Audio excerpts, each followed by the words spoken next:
రోజుల్లో భారత్ మ్యాప్ రూపం మారబోతుందా? ప్రపంచంలో నడుస్తున్న ప్రస్తుత ట్రెండ్ను భారత్ కూడా అడాప్ట్ చేసుకోబోతుందా? అఖండ భారత స్వప్నాన్ని సాకారం చేయడానికి ఒక ప్లాన్ గీస్తుందా?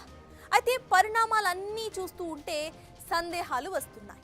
మహాత్మా గాంధీ హయాంలోనే వచ్చిన డిమాండ్కు ఇప్పుడు వ్యూహాలు కూడా రూపొందిస్తున్నట్లు ఒక అనుమానం అయితే వస్తుంది.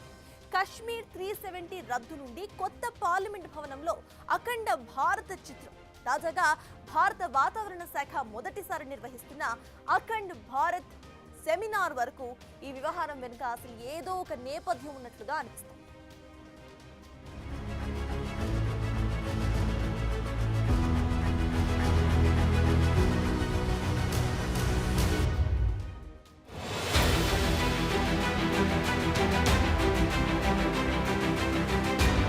ఇటీవల ప్రపంచంలో కొత్త ట్రెండ్ మొదలైంది. గత శతాబ్దంలో పూర్వపు అవిభక్త రాజ్యాల పాలన కాదని ఎన్నో దేశాలు స్వతంత్ర దేశాలుగా ప్రకటించుకున్నాయి. అయితే ఇప్పుడు రష్యా, చైనా, చివరికి అమెరికా సామ్రాజ్యవాదం దిశగా అడుగులేస్తున్నాయి. రష్యా ఉక్రెయిన్ను సొంతం చేసుకోవాలని చూస్తున్నా, చైనా తైవాన్ను ఆక్రమించాలనుకున్నా, అటు కొరియాల గొడవైనా, ఇటు మిడిల్ ఈస్ట్ యుద్ధమైనా స్పష్టంగా సామ్రాజ్యాలను విస్తరించుకోవాలనే ఉద్దేశం గట్టిగానే ఉంది. చివరికి అమెరికా సైతం కెనడా, మెక్సికో, పనామా, గ్రీన్లాండ్లను కలుపుకోవటానికి ఆసక్తిగా ఉంది. ఇటీవల దీనిపై అమెరికాకు కాబోయే ప్రెసిడెంట్ డొనాల్డ్ ట్రంప్ కూడా సంచలన వ్యాఖ్యలు చేశారు. ఇప్పుడు భారత్ కూడా ఇదే దిశగా అడుగులేస్తుందా అనే సందేహం కలుగుతోంది.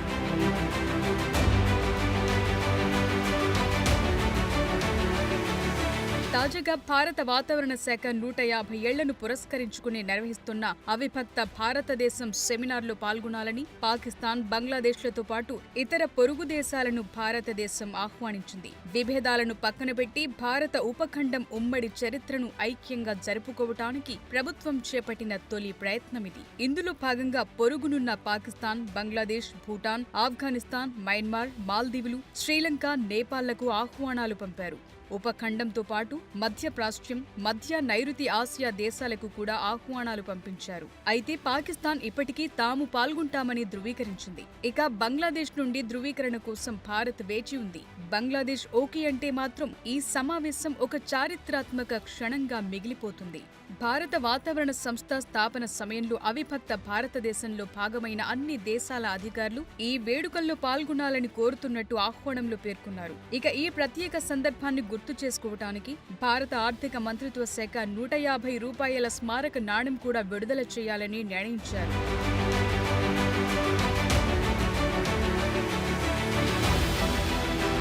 ఒకసారి భారత వాతావరణ శాఖ చరిత్ర చూస్తే ఈ శాఖ జనవరి 15, 1875న స్థాపించబడింది. అయితే దీనికంటే చాలా కాలం ముందుగానే వాతావరణ అబ్జర్వేటరీలు ఏర్పాటయ్యాయి. మొదటి వాతావరణ అబ్జర్వేటరీలను బ్రిటిష్ ఈస్ట్ ఇండియా కంపెనీ స్థాపించగా, కలకత్తా అబ్జర్వేటరీ 1785లో, మద్రాస్ అబ్జర్వేటరీ 1796లో, బాంబే అబ్జర్వేటరీ 1826లో ప్రారంభమైంది. ఇక 19వ శతాబ్దం ప్రారంభంలో అనేక అబ్జర్వేటరీలను స్థాపించారు. ఇప్పుడు ఇవి భారత ఉపఖండమంతటా విస్తరించాయి. 1864లో వచ్చిన తుఫాన్ కలకత్తాను నాశనం చేసిన తరువాత 1866, 1871లో 2 ఘోరమైన రుతుపవనాల వైఫల్యాల వల్ల బెంగాల్ అంతటా కరువు ఏర్పడింది. దాని తరువాత 1875లో భారత వాతావరణ శాఖ ఉనికిలోకొచ్చింది.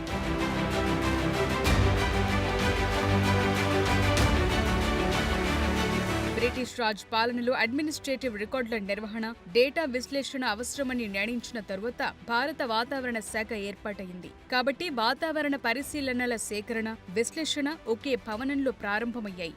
భారత వాతావరణ శాఖ అనే సంస్థగా దీన్ని పేర్కొన్నారు. ఇక 1875లో ప్రారంభమైనప్పటి నుండి ఐఎండీ ప్రధాన కార్యాలయం కలకత్తాలోనే ఉంది. 1905లో దీన్ని సిమ్లాకు, తరువాత 1928లో పుణేకు, చివరికి 1944లో న్యూఢిల్లీకి తరలించారు. అప్పటి నుండి అది అక్కడే ఉంది. అయితే సంవత్సరాలుగా ఐఎండీ ఒక సాధారణ స్థాయి నుండి ఆసియాకు ప్రముఖ వాతావరణ సూచన సంస్థగా మారింది. 1947లో స్వాతంత్ర్యం వచ్చినప్పటి నుండి ఐఎండీ వాతావరణ వాతావరణ శాస్త్రాలు, కమ్యూనికేషన్, శాస్త్రీయ ఆవిష్కరణల్లో గణనీయమైన పురోగతిని సాధించింది. భారత అంతరిక్ష సంస్థ ఇస్రో స్థాపించబడినప్పుడు దాంతో సహకరించిన మొదటి వాటిలో వాతావరణ శాఖ ఒకటి. 24 గంటల వాతావరణ పర్యవేక్షణ మరియు తుఫాన్ హెచ్చరికల కోసం తన సొంత భూస్థిర ఉపగ్రహం ఇన్సాట్ను ప్రయోగించిన మొదటి అభివృద్ధి చెందుతున్న దేశంగా భారత్ నిలిచింది.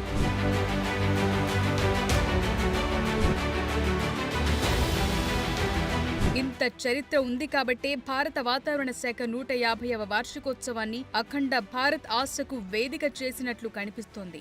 ఇటీవల ప్రధాని నరేంద్ర మోదీ చేతుల మీదుగా కొత్త పార్లమెంటు భవనం ప్రారంభోత్సవంలో కూడా అఖండ భారత్ అంశం చర్చకు దారితీసింది. కొత్త పార్లమెంటు భవనంలోని ఓ గోడపై ఉన్న మ్యాప్ శతాబ్దాలకు ముందు ఉన్న భారతదేశాన్ని సూచించే విధంగా రూపొందించారు.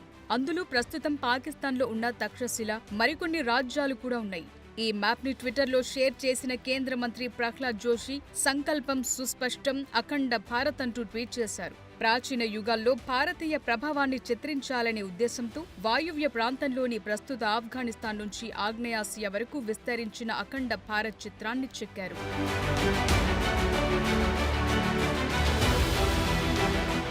ఇక అఖండ భారత్ స్వప్నం ఇప్పటిదైతే కాదు.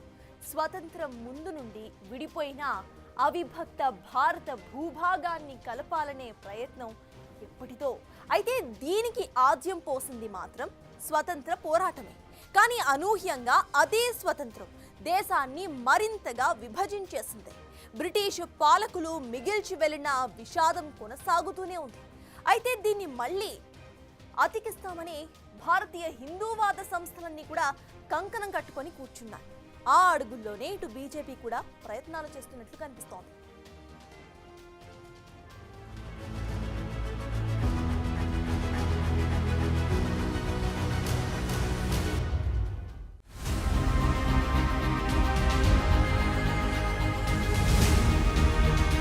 అఖండ భారత్ భావనలో ప్రస్తుత ఆఫ్ఘనిస్తాన్, పాకిస్తాన్, బంగ్లాదేశ్, శ్రీలంక, మయన్మార్, థాయిలాండ్లతో కూడిన భౌగోళిక ప్రాంతం ఉంటుంది. ఇది అవిభక్త భారతాన్ని సూచిస్తుంది. 2019లో కేంద్ర మంత్రి అమిత్ షా అఖండ భారత్పై కీలక వ్యాఖ్యలు చేశారు. నాటి సార్వత్రిక ఎన్నికల అనంతరం 2019 ఆగస్టు 5న జమ్మూ కాశ్మీర్కు ప్రత్యేక హోదా కల్పించి ఆర్టికల్ 370ను రద్దు చేసిన తర్వాత అఖండ భారత్ గురించి ఆయన ప్రస్తావించారు. మోడీ ప్రభుత్వం అధికారంలోకి వచ్చి 75 రోజులు మాత్రమే పూర్తయిందని, అంతకు ముందు ప్రభుత్వాలు తమ పాలనలో చేయలేని పనిని బీజేపీ ప్రభుత్వం చేసిందని, ఆర్టికల్ 370 రద్దు మోడీ ప్రభుత్వం సాధించిన పెద్ద విజయంగా పేర్కొన్న అమిత్ షా అఖండ భారత్ చూడాలనేది సర్దార్ వల్లభాయ్ పటేల్ కల అంటూ సంచలన వ్యాఖ్యలు చేశారు. అయితే తర్వాత కాలంలో అమిత్ షా మాటల్లో పీఓకేని తిరిగి కలుపుకోవడం వంటి అంశాలు కూడా వచ్చాయి. ఇక ఆ తర్వాత పరిణామాల్లో పార్లమెంటు భవనంలో అఖండ భారత చిత్రం వెలిసింది. అప్పుడు ఈ చిత్రంపై నేపాల్ తీవ్రంగా మండిపడింది.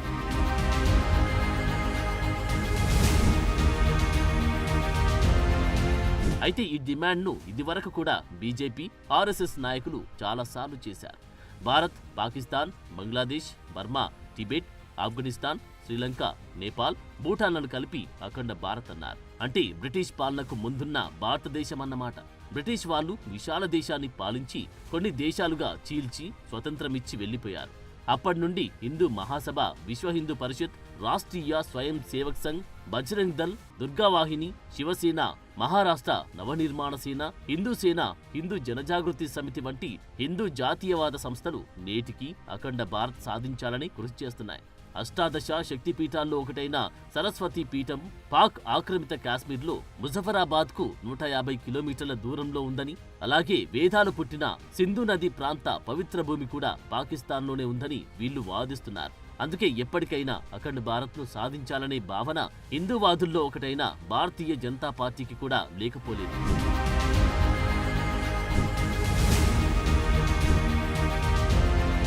నిజానికి ఈ అఖండ భారత్ కాన్సెప్ట్ ను మహాత్మా గాంధీ కూడా ఆమోదించినట్టు తెలుస్తోంది. భారత స్వాతంత్ర్య ఉద్యమ సమయంలో కనయ్యాలాల్, మాణిక్లాల్ మున్షి అఖండ హిందుస్థాన్ కోసం బలంగా వాదించారు. ఈ ప్రతిపాదనను మహాత్మా గాంధీ అంగీకరించారు. బ్రిటన్ విభజించి పాలించే విధానాన్ని అనుసరించి తన సామ్రాజ్యాన్ని నిలుపుకోవాలని కోరుకుంది. కాబట్టి హిందూ ముస్లిం ఐక్యతను సాధించడం కష్టమైంది.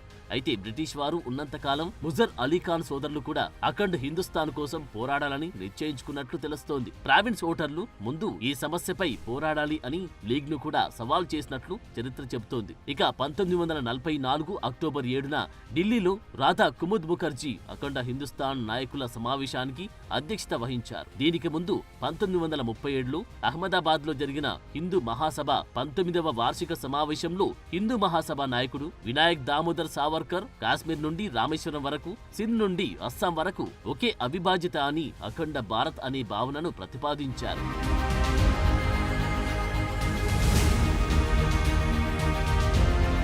ఇక అవిభక్త భారత విభజనను చూస్తే ఇప్పటి వరకు 7 సార్లు జరిగిందని అంటారు. అది కూడా బ్రిటిష్ పాలనలోనే జరిగిన విభజనలే. 1976లో ఆఫ్ఘనిస్తాన్, 1904లో నేపాల్, 1906లో భూటాన్, 1907లో టిబెట్, 1935లో శ్రీలంక, 1937లో మయన్మార్, బర్మా, 1947లో పాకిస్తాన్ ప్రాంతాలు భారతదేశం నుండి విడిపోయినట్లు చెబుతారు. అయితే అఖండ భారత్ హిమాలయాల నుండి హిందూ మహాసముద్రం వరకు, ఇరాన్ నుండి ఇండోనేషియా వరకు విస్తరించి ఉండేదని వాదన కూడా లేకపోలేదు. 1857లో భారతదేశ వైశాల్యం 83 లక్షల చదరపు కిలోమీటర్లు కాగా ప్రస్తుతం 33 లక్షల చదరపు కిలోమీటర్లు ఉండేదని కొందరు చెబుతున్నారు. ఏది ఏమైనప్పటికీ ప్రస్తుతం బీజేపీ పాలనలో అఖండ భారత్ అంశం అప్పుడప్పుడు చర్చల్లో నిలుస్తూనే ఉంది. అయితే ప్రపంచం ప్రస్తుతం ఉన్న పరిస్థితుల్లో ఈ కాన్సెప్ట్ కార్యరూపం దాల్చుతుందా అంటే స్పష్టంగా కాదని చెప్పాలి. కానీ ప్రపంచంలో జరుగుతున్న యుద్ధాలు, పెరిగిపోతున్న సామ్రాజ్యవాదం ట్రెండ్ వల్ల అఖండ భారత్ స్వప్నాన్ని పక్కన పెట్టలేని పరిస్థితి ఉంది. మరి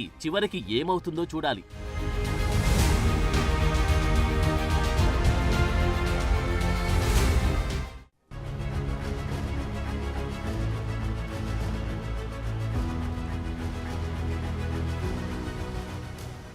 అఖండ భారత్ సాధ్యాసాధ్యాలను పక్కన పెట్టేద్దాం ఒకసారి. భారత ప్రభుత్వం దీనిపైన దృష్టి పెట్టిందని చాలా స్పష్టంగా కూడా అర్థమవుతుంది. అయితే ఇది సాధ్యం అవ్వాలంటే మాత్రం ఇప్పటి పరిస్థితుల్లో యుద్ధం తప్ప మరో మార్గం అయితే కనిపించటం లేదు. మరి చివరికి అసలు ఏం జరుగుతుందో ఇటు కాలమే ఒక నిర్ణయానికి రావాల్సి వస్తుంది. For more videos like this, subscribe Big TV channel.